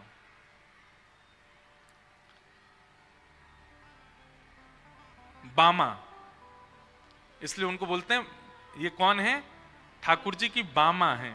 वाम अंग में जो विराजे, पत्नी जो होती है वो वाम में ही बैठती है, बाएं ओर ही बैठती है। अच्छा एक बात बोलें, बुरा नहीं मानिएगा आप लोग, विशेष रूप से माताएं बुरा नहीं मानना। पति के बाएं ओर क्यों बैठती हैं? बामा का मतलब क्या होता है? बामा का मतलब होता है जो उल्टा उल्टा चले उसको बामा कहते हैं। जो पति के विचारों से बिल्कुल उल्टी चले उसको कहते हैं बामा। ताली काय को बजाई आपने? नहीं, हम जो पक्ष कहना चाह रहे हैं वो ध्यान से सुनिए, बहुत बहुत सूक्ष्म बात कहना चाह रहे हैं। किशोरी जी ठाकुर जी के बाम में विराजती, वास्तव में वो बामा नहीं है, वो ठाकुर जी से उल्टी नहीं चलती हैं। तो किशोरी जी बाम में क्यों विराजी हैं? बोले ठाकुर जी तो उसको स्वीकार करते हैं जो गुरु आज्ञा मान करके आया हो, जो भक्ति पथ पर चल रहा हो, जो सब सर्व रूपेण भक्त बन चुका हो, जिसके अंदर कोई दोष ना हो, सारे गुणी गुण जिसके अंदर विराजमान हो, उसको ठाकुर जी स्वीकार करते हैं। जिसमें तनिक भी अवगुण होता है, जो संसारी है, जो एक प्रकार से गुरु विहीन है, जानता नहीं सेवा किसे कहते हैं, पूजा किसे कहते हैं, जो पूर्ण रूपेण बामा है, मतलब उल्टा है, वो अगर किशोरी जी उस पर दृष्टि डाल लें तो उसको पकड़ करके जो कृष्ण को प्रदान करें। इसलिए ठाकुर जी के बाम में बैठी हैं किशोरी जी। जो योग्य हैं उनको ठाकुर जी स्वीकार करते हैं, पर जो अयोग्य हैं उनको भी पकड़ करके जो ठाकुर जी के चरणों में अर्पित करें वो किशोरी जी। इसलिए वो बाम में बैठी हैं। समझ में आया बाम में क्यों बैठी हैं?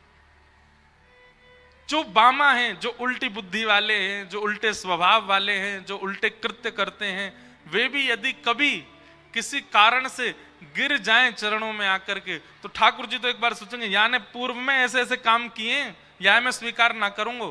वाकू भी किशोरी जी उठाती हैं और उठा करके चरणों में पधराती हैं। इसलिए वो बामा, इसलिए बाम में किशोरी जी विराज रही हैं। एक बहुत सुंदर पद है,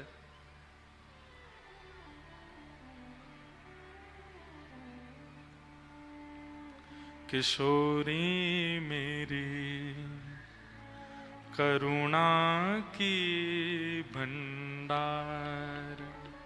गाइए, किशोरी मेरे करुणा की भंडार, श्यामा जो मेरे करुणा की भंडार, श्यामा जो मेरे करुणा की भंडार।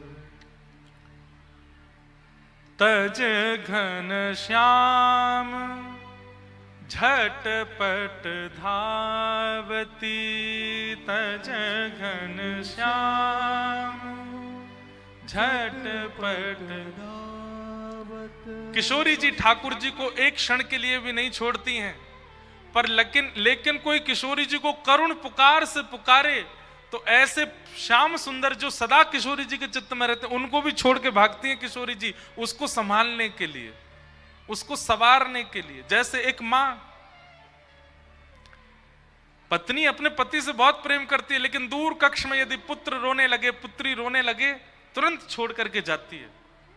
ऐसी हमारी श्यामा जी श्याम सुंदर को एक क्षण के लिए भी नहीं छोड़ती, लेकिन कोई करुण पुकार से कहे, क्यों हमारे ब्रज में कहते हैं श्री राधा कहो, किशोरी जी को पुकारो, क्योंकि किशोरी जी तज घन श्याम झटपट धावती, तज घन श्याम झटपट धावत।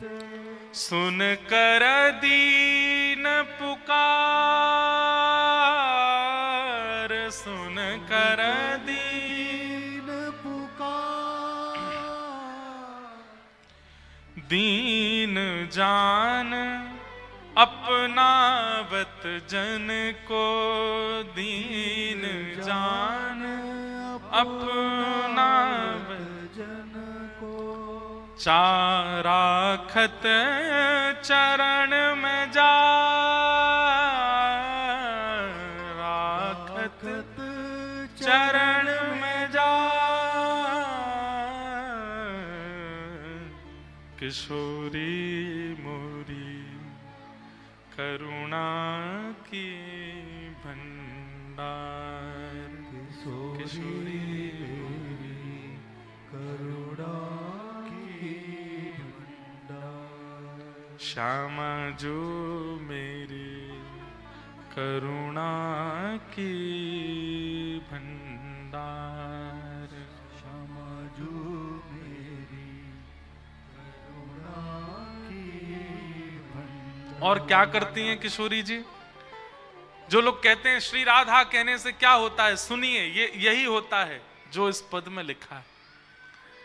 जन्म मरण त्रियताप मिटावत, जन्म मरण ताप मिटावत, आदि दैविक आदि भौतिक आध्यात्मिक, ये तीन प्रकार के ताप हैं सबके जीवन में, इन सब को नष्ट कर देती हैं किशोरी जी। और जन्म मरण त्रिय ताप मिटावत, मतलब श्री राधा श्री राधा श्री राधा कह करके संपूर्ण जीवन व्यतीत करने वाले व्यक्ति का पुनर्जन्म नहीं होता, उसकी मृत्यु भी कैसी होती है, उसको पुनः वृंदावन ही मिल जाता है। वो वृंदावन में ही किसी सहचरी किसी सखी भाव में आकर के पुनर्व्यवस्थित हो जाता है। हमारे ब्रज को भजने वाला, श्री जी को भजने वाले का पुनर्जन्म नहीं होता, वो पुनः वृंदावन में, निज वृंदावन में प्रवेश कर जाता है। जन्म मरण त्रियताप मिटावत, जन्म मरण त्रियताप मिटावत। और क्या करती हैं? देत प्रेम उपहार, देत प्रेम। किशोरी जी को भजने वाले को प्रेम प्राप्त हो जाता है, और यदि वो प्रेमी नहीं बना है तो इसका मतलब है कि वो किशोरी जी को भजने में चूक रहा है। किसी देव को भजने से धनवान होते हैं, किसी देव को भजने से दीनवान होते हैं, किसी देव को भजने से कार्य सिद्ध होते हैं, पर हमारी श्री जी को भजने से तो प्रेम प्राप्त होता है। देत प्रेम उपहार, देत प्रेम उपहार, प्रेम पदारथ पावत जो को, प्रेम पदारथ पावत जो को, प्रेम पदारथ पावत जो को, प्रेम पदारथ पावत जो को, अमर याहि प्रभुआत, अमर याहि प्रभुआत, किशोरी मोरी करुणा की भंडार, किशोरी मोरी करुणा की भंडार, किशोरी मोरी करुणा की भंडार, किशोरी मोरी करुणा की भंडार। संतन मुख सो विरद सुन स्वामिनी, संतन मुख सो आए तिहारे द्वार, आए तिहारे द्वार, नागर भीक कृपा की राजो, नागर भीख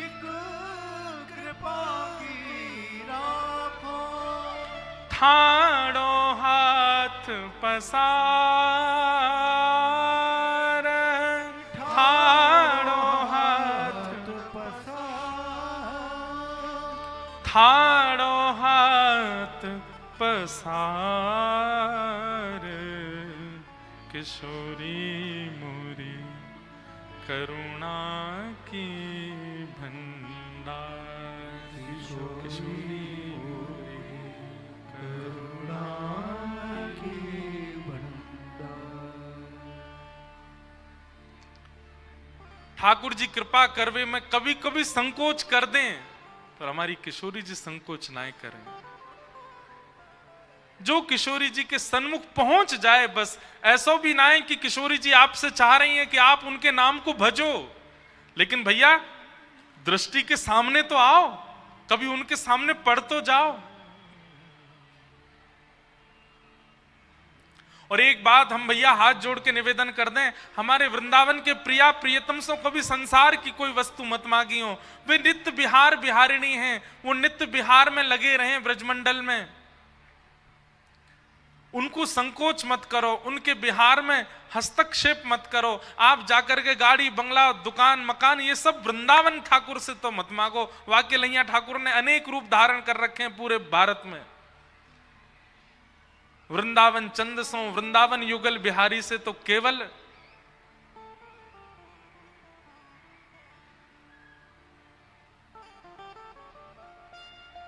किशोरी मोहे सेवा में लीजो, लाडली सेवा में लीजो, जग जंजाल छुड़ाए बास बरसाने को दीजो। किशोरी मोहे सेवा में लीजो, लाडली सेवा में लीजो, जग जंजाल छुड़ाए बास बरसाने को दीजो। किशोरी जी ते तो यही मांगनो कि हे श्यामाजू आपकी निज परिकर में हमें भी सेवा को मिल जाए, बस ये कृपा कर दो। सब गोपियों को ठाकुर जी मिल गए, लेकिन फिर भी ठाकुर जी अंतर ध्यान क्यों हो गए? क्योंकि गोपियों के चित्त में मान आया। और गुरु का काम क्या है?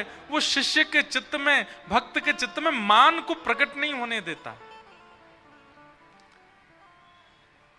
बिना गुरु के ठाकुर जी अगर मिल भी गए तो आप मान के कारण ठाकुर जी को खो दोगे। इसलिए गुरु सहित सेवा में जाओ। किशोरी जी मिल गई, किशोरी जी के चरणों में प्रार्थना करते हुए सब गोपियां बोली ठाकुर जी अंतर ध्यान हो गए, हे श्यामाजू कृपा करो। तब किशोरी जी ने कृपा दृष्टि से सब गोपिन को देखो और निवेदन किया कि भैया अब कछु गाओ, तभी श्याम सुंदर आएंगे। तब गोपियों ने गोपी गीत गाया कि जयति तेधिकम जन्मना ब्रजः श्रयत इंदिरा सस्वदत्रहि दैत दृश्यतां दिक्षुतावक स्त्वयि धृता सवस्त्वां विचिन्वते शरदुदाशये साधु जात सत् सरसिजोदर श्रीमुषादृशा सुरतनाथ ते अशुल्क दाशका वरद निघ्नतो नेह किं वदः विष जलाप्ययाद्व्याल राक्षसा वर्ष मारुताद्वैद्युतानलात् वृषमयात्मजाद् विस्मतो भयात् दृशव ते वयं रक्षितामुः न खलु गोपिका नन्दनो भवान् अखिल देहिनामन्तरात्मदृक् विखन सार्थितो विश्वगुप्तये सखौ देवान् सात्वतां कुले। गोपियां गोपी गीत गाने लगी और गोपी गीत गाते हुए ठाकुर जी से कहते हैं, हे नाथ आप हमें एकांत में छोड़ करके कहां चले गए?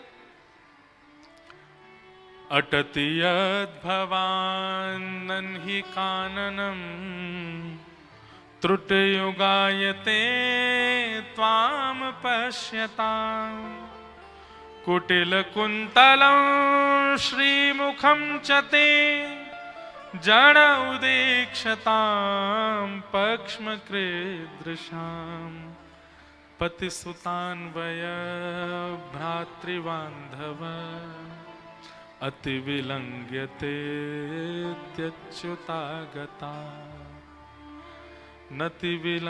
गतिविदस्तवो गीतमोहिता कि तव योषित कस्त्यजेन ऋषि। आप जब गैया चराने जाते थे नाथ, उस समय आपको देखने के लिए हम सब अपने गली चौबारे खिड़की द्वार पर आकर के खड़ी हो जाती थी। और उस समय जब आप निकलते थे, आपकी रूप माधुरी को देखते समय अगर हमारी पलक एक क्षण के लिए भी झपक जाती थी तो हम विधाता से कहते थे, अरे विधाता तैने पलक क्यों बनाई? क्योंकि वो एक क्षण के लिए झपकी हुई पलक 3 युग के समान लगती थी। आप सोचो नाथ, एक क्षण के लिए झपकी हुई पलकें 3 युग के समान लगती हैं। जिन गोपियों को, उनको आप एकांत में छोड़ करके चले गए हो, हमारी स्थिति क्या हो रही होगी? हमारी विरह वेदना को समझिए ना नाथ। एक बात सुनिएगा बंधुओं, मैं कहता हूं, जिसको पाना है वो गाएगा, बिना गाए ठाकुर जी नहीं मिलेंगे। गाने का मतलब स्वर में गाना, राग में गाना नहीं होता। गाने का मतलब अनुराग में गाना, भाव में गाना, विभोर होकर के गाना। जो गाएगा वही पाएगा, जिसने गाया नहीं वो पा नहीं सकता ठाकुर जी को। अगर आपका गायन प्रारंभ नहीं हुआ है तो अभी ठाकुर जी बहुत दूर हैं आपसे। गाओ। गोपियों ने गोपी गीत गाया, और जैसी गोपी गीत गाते हुए रुरुदुस्वस्वरम राजन कृष्ण दर्शन लालसा, गोपियों के नेत्रों से अविरल अश्रुधारा कृष्ण मिलन के लिए रुदन करने लगी गोपियां। कि ताशामाभिर्भूत सौरी स्मयमाय मुखाम्भुज पीतांबरधर श्रगवी साक्षान मन्मथ मन्मथ। गाते गाते गाते नेत्रों से जब आंसू गिरने लगे गोपियों के, तुरंत ठाकुर जी वहां प्रकट हो गए। बोलो भक्त वत्सल भगवान की, रास राशेश्वर भगवान की। देखो, रास आप लोगों के साथ भी हो गया, पता है? पिछले 7 दिनों से आप कथा सुन रहे हैं, और इस कथा को श्रवण से ठाकुर जी आपको प्राप्त हुए, लेकिन कल कथा विश्राम होगी, ठाकुर जी चले जाएंगे। अब उसके बाद आप उसी स्थिति में आ जाओगे जिस स्थिति में गोपियां। क्या करना है? गाना है, नित्य गाओ, ठाकुर जी को नित्य पुकारो, नित्य बुलाओ। और नित्य पुकारते बुलाते गाते गाते गाते जब नेत्र सजल हो जाएं। हमारे पूज्य श्री मुरारी बापू एक बार कथा में कह रहे थे कि अगर ठाकुर जी को गाते हुए, ठाकुर जी की कथा सुनते हुए तुम्हारे नेत्र सजल हो जाएं तो समझ जाना श्याम सुंदर ने तुमको छुआ है, इसीलिए तुम्हारे नेत्र सजल हुए। श्री कृष्ण आपका स्पर्श कर रहे हैं। ठाकुर जी प्रकट हो गए। प्रकट होते ही गोपियों ने ठाकुर जी से कहा, नाथ आप कहां चले गए? तो भगवान बोले, आपके मान को हनन करने गए थे, अब आपका मान हनन हो गया। और जैसे ही मान हनन हुआ, गोपियों के साथ ठाकुर जी ने अब महारास किया। देवादिदेव महादेव गोपी बनकर के आए। बोल गोपेश्वर महादेव की। और संपूर्ण ब्रजमंडल में रास बिहार होने लगा। मन मेरा बन गया सखीरी पावन वृंदावन, मेरा बन गया सखीरी पावन वृंदावन। हो राधा नाचे कृष्ण नाचे, नाचे गोपी जन। राधा नाचे कृष्ण नाचे, नाचे गोपी जन। क्योंकि मन मेरा बन गया सखी रे पावन वृंदावन। मन मेरो बन गयो सखी रे पावन वृंदावन। बना लो मन को वृंदावन, हमारा मन है वृंदावन, हमारा मन है वृंदावन, हमारा मन है वृंदावन, हमारा मन है वृंदावन। बना लो मन को वृंदावन, बना लो मन को वृंदावन, बसा लो मन में वृंदावन, बसा लो मन में वृंदावन। हमारा मन है वृंदावन, हमारा मन है वृंदावन, हमारा मन है वृंदावन। हमारा मन है वृंदावन। वृंदावन में यमुना तट पर ऐसा रास विहार हुआ, देवी देवता गंधर्व ऋषि मुनि संत महत्पुरुष सब आए, सब आकर के रास विहार कर रहे हैं और सब गोपी बनकर के आए हैं। गोपी का मतलब क्या है? जो सर्व भाव से केवल कृष्ण को प्राप्त करना चाहता है उसी को गोपी कहते हैं। अच्छा बंधुओं, एक बात हमारी सुनो, कल कथा कितने बजे से है? शाम को 7 बजे से। अगर शाम को 7 बजे आए तो पंडाल भी आपको नहीं मिलेगा यहां, हमारी तो बहुत दूर की बात। सुबह 7 बजे से है और कल कथा में होली महोत्सव है। अब रुक्मणी विवाह हमारा मन नहीं हो रहा करने का, हमारा तो मन है कल ही करेंगे, क्योंकि वृंदावन वाले हमारा जहां मन होता है ना वहां हम श्री जी के संगी रखते हैं, लाल जी को। फिर भागवती पद्धति से रुक्मणी विवाह करना पड़ता है, तो कल रुक्मणी विवाह करेंगे सुबह और फिर उसके बाद सुदामा चरित्र आदि सब सूक्ष्म में कह करके और फिर हम लोग होली महोत्सव, कुछ होली की चर्चा करेंगे, व्रज की होली के कुछ भाव, कुछ पद और कुछ लीलाएं होली की सुनाएंगे और फिर यहां से फिर प्रस्थान करेंगे। और कल होली में यहाँ पर खूब सारे पुष्प तो मंगाए जा रहे हैं, आप सब लोग भी लेके आना, पर हाँ गुलाल मत लेके आना और पुष्प जो है वो तोड़ करके लाना, वो गंठल के साथ में नहीं, पता चली महाराज कोई के मुंह पे मारी लगी गई। और बिल्कुल शांति से कल सब कथा सुनना, उसके बाद खूब आनंद से कल होली मचाएंगे, खूब पुष्पों की होली करेंगे। आप सबकी होली हम प्रारंभ करा के चले जाएंगे। तो कल आप सब लोग सुबह जल्दी आइएगा, 7 बजे कथा प्रारंभ का मतलब है आप 6 बजे ही यहाँ आ जाना। कल तो 7 बजे तक आप व्यवस्थित हो जाना, फिर हमारा नंबर आएगा, हम आ जाएंगे। हम 7 बजे आवे, 7:30 बजे आवे, लेकिन 7 साढ़े 7 के बीच में आ ही जाएंगे, क्योंकि निकलना है, हमारी भी आगे फ्लाइट है। तो कल आप सब लोग समय से आना। गोपी का मतलब क्या है? जो अपनी प्रत्येक इंद्रिय से कृष्ण को पाना चाहे उसे गोपी कहते हैं। कृष्ण मन कृष्ण धन, कृष्ण ही हमारो धन, आठों याम ऊधो हमें, कृष्ण ही सो काम है। जिनका मन भी कृष्ण है, जिनका तन भी कृष्ण है, जिनका जीवन श्री कृष्ण है, जो कृष्ण के बगैर एक क्षण भी ना रह पाते हों, उन्हें गोपी ही कहा जाएगा, चाहे वो पुरुष हों। गोपी का मतलब कोई स्त्री नहीं होता। जो प्रत्येक इंद्रिय से केवल कृष्ण को पाना चाहे।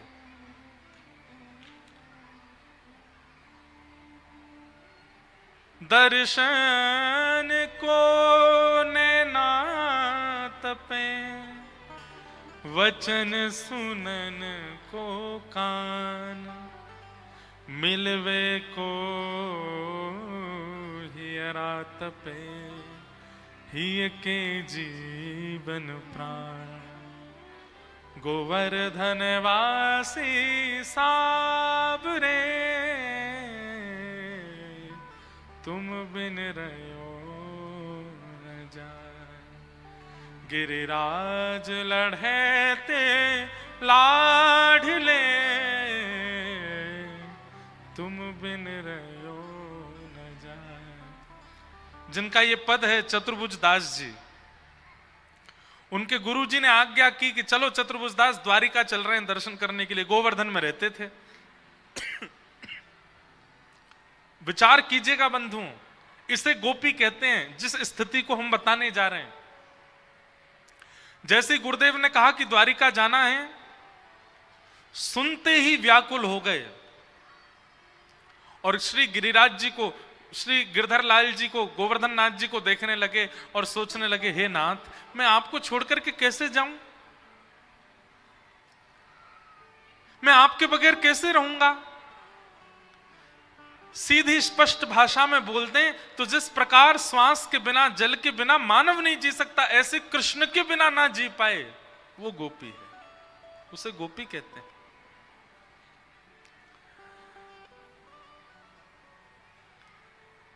लेकिन गुरुजी से मना भी नहीं कर सकते चतुर्भुज दास जी।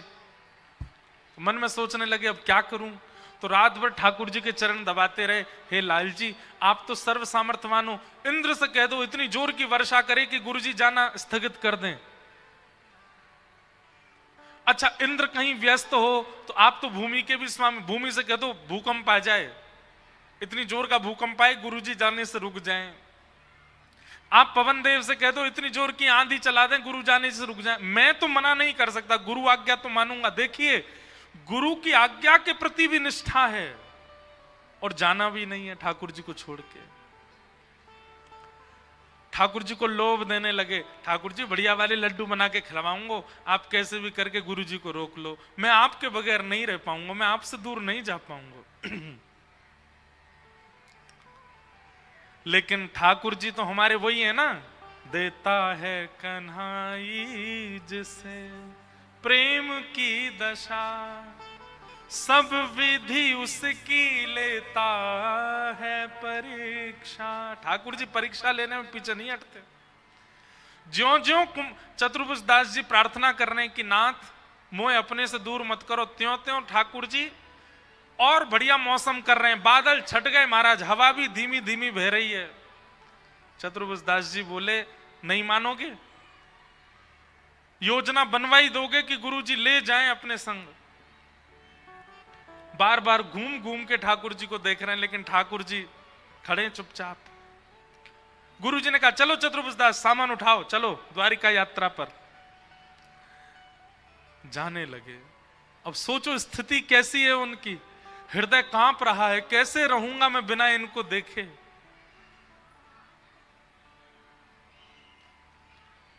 जाने लगे, बार बार पीछे मुड़ करके देख रहे हैं, लाल कछु करो रोक लो।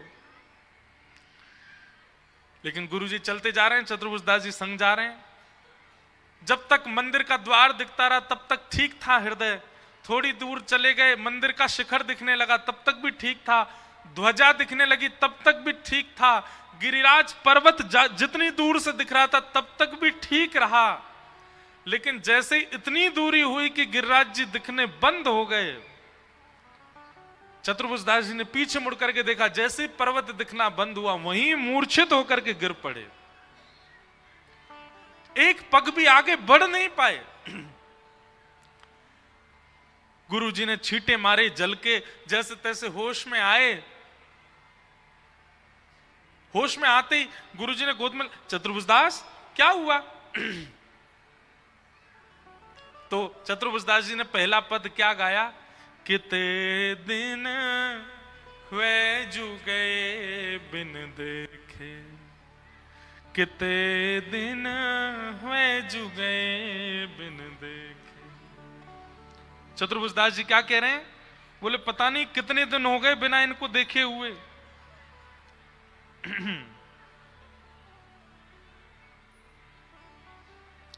कितने दिन हुए जू गए बिन देखे। सुनरी सखी व्यथाया मन की, समुझ समुझ मन चुप कर रहिए। चतुर्भुज प्रभु गिरधरण मिले जब, तब ही सब सुख पई है, कितने दिन वे जुगे बिन देखे। कितनी देर हुई है इनको ठाकुर जी से दूर आए? 5 मिनट। और 5 मिनट की दूरी में भी क्या कह रहे हैं, कितने दिन हो गए बिना देखे हुए ठाकुर जी को। ठाकुर जी को देखे कितना समय निकल गया ना, मैंने देखा नहीं उनको। गुरुदेव बोले, चतुर्भुज दास अभी तो दर्शन करके आए हैं, अभी 5 मिनट भी नहीं हुए, तुम कह रहे हो कितने दिन हुए जो गए बिना देखे। चरणों में प्रणाम करके कहा, बोले गुरुदेव मैं आपकी आज्ञा का उल्लंघन नहीं करना चाहता, पर मैं आपसे कहना चाह रहा हूं मैं उनके बिना रह नहीं पाऊंगा। आप मुझे किसी तीर्थ धाम कहीं मत ले जाओ, मुझे सदा इस गोवर्धन में ही पड़ा रहने दो, गिरधर नागर को देखने दो, उनके बगैर मेरे प्राण चले जाएंगे। मैं आपसे प्रार्थना कर रहा हूं, मुझे मत लेके चलो। गुरुदेव समझ गए, बोले भैया ये गोपी भाव में आ चुका है, ठाकुर जी के बगैर अब नहीं रह पाएगा, जाओ। चतुर्भुज दास जी दौड़े और जैसे ही दौड़ करके गिरिराज जी आए, सामने गिरधर स्वरूप को देखा, चरणों में गिर करके लिपट गए चरणों से, और तब उन्होंने ये पद गाया, गोवर्धन वासी सांवरे गोवर। सब लोग गाओ।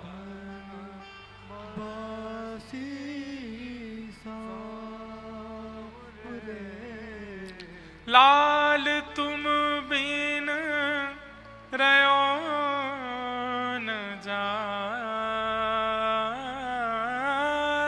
तुम बिन रयो न जाए।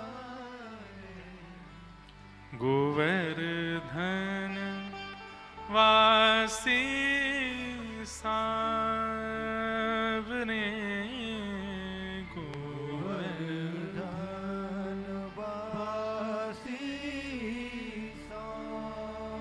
कितनी सुंदर शब्द हैं। चतुर्भुज दास जी कहते हैं ठाकुर जी हमारी तरह नहीं हंसते, हमें दिखता है कि ठाकुर जी पूरे पूरे हंस रहे हैं।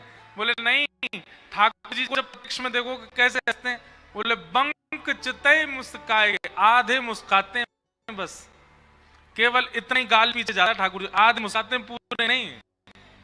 बंक चितई मुस्काई के सुंदर बदन दिखा, ओ बंक चितई मुस्काई के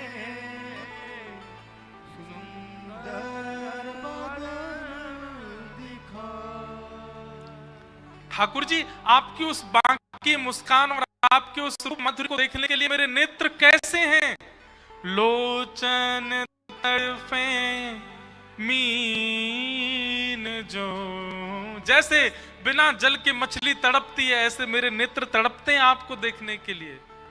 जुग भरी धरी बिहाय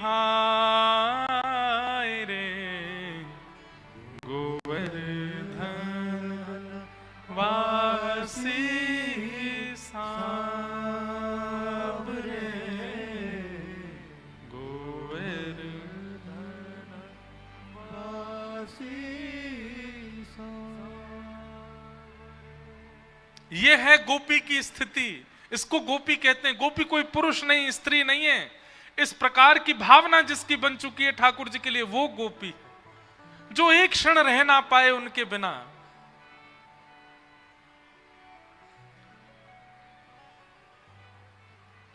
कथा तो कल विश्राम हो जाएगी, पर यहां होने वाली कथाओं में जो चर्चाएं हैं, जो भाव हैं, जो स्थितियों का आपने अनुभव किया, वो अगर आपके चित्त में चलती जा रही हैं, वो भाव आपके चित्त से नहीं जा पा रहा है, जो प्रसंग यहां सुना, जो लीलाएं सुनी हैं, वो सब आपके चित्त में घर करके बैठी हैं, तब समझो आप गोपी हो। लेकिन भूल गए, कल थोड़ी याद रही, परसों नेकाद याद रही, तरसों तरसों भूल गए। किसी ने कहा कथा सुनी थी, हाँ सुनी थी, कैसी लगी? बहुत बढ़िया, सुनाओ, एक दो प्रसंग सुनाओ, क्या सुना कथा में? वो याद नहीं है हमको। काय बात के गोपी, कई लोग मिलते हैं, महाराज जी बहुत अच्छी लगी कथा। अब मैं तो मौन रहता हूँ कथा में, आते समय जाते समय बोल नहीं सकता। पहले जब मौन नहीं रहता तो मैं पूछ लेता था, मैंने अच्छा क्या सुना आज कथा में आपने? वो याद नहीं है हमको, वो याद थोड़ा थोड़ा आ रहा है, वो वाली सुनाई थी, ऐसे सुनाई थी। आप गोपी बनिए। हम आपसे निवेदन कर रहे हैं, सबसे नहीं कर रहे हैं। आप अपनी पूजा पाठ में रहो, दिनचर्याओं में रहो, पर जिनको वृंदावन रस लग गया है, जिनको श्याम सुंदर से प्रीति हो गई है और वह प्रेम अब भाव व्याकुलता में परिवर्तित हो गया है, अब आप गोपी भाव में जाइए। नित्य युगल नाम संकीर्तन कीजिए, नित्य वृंदावन स्मरण कीजिए। इतनी लीलाएं हम कथा में सुनाते हैं, सब सुनिए। बड़े बड़े महापुरुष अपने अपने दिनचर्याओं को काट काट करके आपको प्रवचन सुना रहे हैं, उनको सुनिए और सुन करके अपने गोपी बनाओ। एक क्षण भी अब ठाकुर के बिना रह ना पाओ। आप जॉब करते हो, पढ़ाई करते हो, यूनिवर्सिटी जाते हो, ऑफिस जाते हो, सब कार्य करिए, पर एक चीज ठाकुर जी को याद रखिए। बस वो आपके चित्त में रहने चाहिए 24 घंटे। जैसे पुत्र के जन्म लेने के बाद पिता भले कहीं भी जाए, उसको याद रहता मेरा पुत्र है, उसको याद रहता मेरी पुत्री है, मेरी पत्नी है। प्रेम करने वालों को आपस में स्मरण रहता है, वो मेरी प्रियतमा है, वो मेरा प्रियतम है। ठाकुर जी आपके चित्त में सदा रहें, बस और कुछ नहीं करना। आप लोग कहते हैं गृहस्थी में, पढ़ाई लिखाई में, जॉब में कैसे ठाकुर जी की भक्ति करें? कुछ नहीं, बस स्मरण करके भक्ति करो, याद रखो, वो सदा आपके चित्त में रहें। यही गोपी भाव है। गोपियों के साथ ठाकुर जी ने रास विहार किया। महादेव पधारे गोपी बन करके, खूब सुंदर रास विहार में सबने सुख लिया और 6 महीना तक ठाकुर जी रास विहार करते रहे। 6 महीना बाद रास को विश्राम दे करके ठाकुर जी ने सबको अपने अपने स्थान पर भेजा। इस रास पंचाध्यायी की कथा को 5 प्रकार के विहार हैं यहां पर।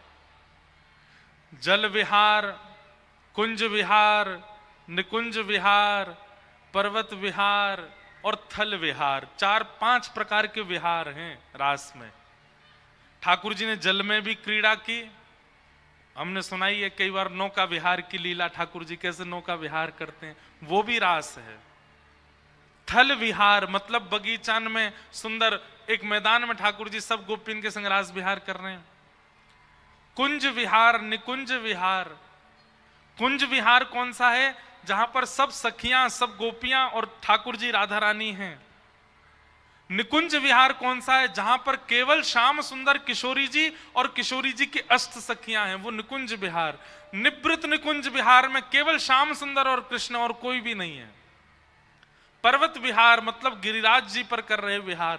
इस प्रकार के 5 विहार हैं। हमारे ब्रज में एक पद गाते हैं रास का, वो पद गा के हम कथा विश्राम देते हैं। बस गाएंगे, बजवाएंगे नहीं। हाँ सुनो। हो बन नाचे नटनी को आली, नंद को किशोर। बन नाचे नटनी को आली, नंद को किशोर। हो राधे जगत नचायो तेरी, बोहों की मरोड़। राधे जगत नचायो तेरी, भों की मरोड़। बन नाचे नटनी को आली, नंद को किशोर। बन नाचे। बहुत सुंदर पद है। यहाँ संवाद है, ठाकुर जी और किशोरी जी का संवाद है आपस में। अब किशोरी जी क्या कह रही हैं, ध्यान से सुनो, सब लोग इधर देखो। जैसे ही ठाकुर जी मुकुट पहन करके, पीतांबरी पहन करके, सुंदर सज धज के जैसे ही रास में आए, किशोरी जी कह रही हैं, नंद के किशोर तो पे डारू तृण तोड़ प्यारे। नंद के किशोर तो पे डारू तृण तोड़। तृण कब तोड़ा जाता है? जैसे ये तृण है, अब आपने किसी सुंदर को देखा, किसी की सुंदरता को देखा, छोटे छोटे सुंदर बालक को देखा, किसी सुंदर रूप को देखा, मेरी कहीं नजर ना लग जाए तो फिर क्या करते हैं हम, ऐसे तृण तोड़ देते हैं, मतलब अब हमारी नजर नहीं लगेगी उसको। नजर से जो भी गलत होने वाला होगा कर दिया हमने, तृण तोड़ दिया। किशोरी जी कह रही हैं, हे श्याम सुंदर इतने प्यारे लग रहे हो नंद के किशोर, तो पे डारूं तृण तोड़ प्यारे नंद के किशोर। सुन मुरली की घोर मेरे मन नाचे मोर, सुन मुरली की घोर मेरे मन नाचे मोर, बन नाचे नटनी को वाली नंद को किशोर। मन नाचे नटनी को वाली नंद को किशोर। अब अगली पंक्ति ठाकुर जी में क्या कह रहे हैं, किशोरी जी कह रही हैं आप पे तृण तोड़ दूं इतने प्यारे लग रहे हो। ठाकुर जी बोले श्यामाजू आप भी कम ना लग रही। अच्छा कैसी लग रही हैं? कमल कली सो रंग भानु की लली को प्यारी, कमल कली सो रंग भानु की लली को और प्यारी, मुख चंद हुते नी को मेरे नैना है चकोर, मुख चंद हुते नी को तेरे नैना है चकोर। बन नाचे नटनी को वाली नंद को किशोर, बन नाचे नटनी को ऐसे सुंदर भाव नंद। रास के हमारे वृंदावन में रोज रास होता, आज भी रास चलेगा, नित्य रास बिहार होता है ठाकुर जी का। कई लोग कहते हैं निधिवन में होता है, कई लोग कहते हैं सेवा कुंज में होता है। अरे नहीं, सेवा कुंज निधिवन तो मुख्य प्रधान स्थान है, पर रास तो वृंदावन के हर कोने में होता है। देखने के लिए दृष्टि चाहिए, देखने के लिए नजर होनी चाहिए। वृंदावन में आज भी रास बिहार चल रहा है, और ये दृष्टि कथा प्रदान करेगी, ये दृष्टि गुरु प्रदान करेंगे, ये दृष्टि गुरु के द्वारा प्रदत्त नियम प्रदान करेंगे। इसलिए इन नियम भावों में रहो और ब्रज वृंदावन के रास का दर्शन करो। एक बार दर्शन कर लोगे, कई लोग कहते हैं महाराज जी यहाँ रास का दर्शन करके लोग पागल हो जाते हैं, ऐसा कहते हैं निधिवन में रात में कोई रुक जाए तो सुबह तक वो मर जाता है उसको ऐसे। अरे भैया सीधी बात है, अगर ठाकुर जी का नित्य विहार दिख गया तो फिर संसार के लायक बचोगे नहीं। जिसने ठाकुर जी को नहीं देखा केवल वृंदावन भजने लगा वही पागल सा हो गया है। आपको नहीं पता, जब आप आते हो कथा में तो कई संसारी लोग आपको देख करके आपस में बात कर, ये लोग कहां जा रहे हैं? बोले कथा सुनने जा रहे हैं। सब कहते हैं ये पागल हैं, कथा सुनने जा रहे हैं। बताओ, आपको तो वैसे ही पागल कह दिया जाता है। ठाकुर जी दिख जाएंगे तो फिर तो पूरे पूरे हो जाओगे। पागल होने का मतलब क्या है? जो संसार के लायक नहीं होता उसको सब लोग पागल कहते हैं, और ठाकुर जी जाकू दिख गए वो संसार लायक रहेगा ही नहीं, फिर वो तो ठाकुर जी को ही रह जाएगा। ऐसे ब्रज वृंदावन की इस रास भूमि को, रास लीला को हम प्रणाम करते हैं। बोलो वृंदावन बिहारी लाल की, रास बिहारी लाल की जय।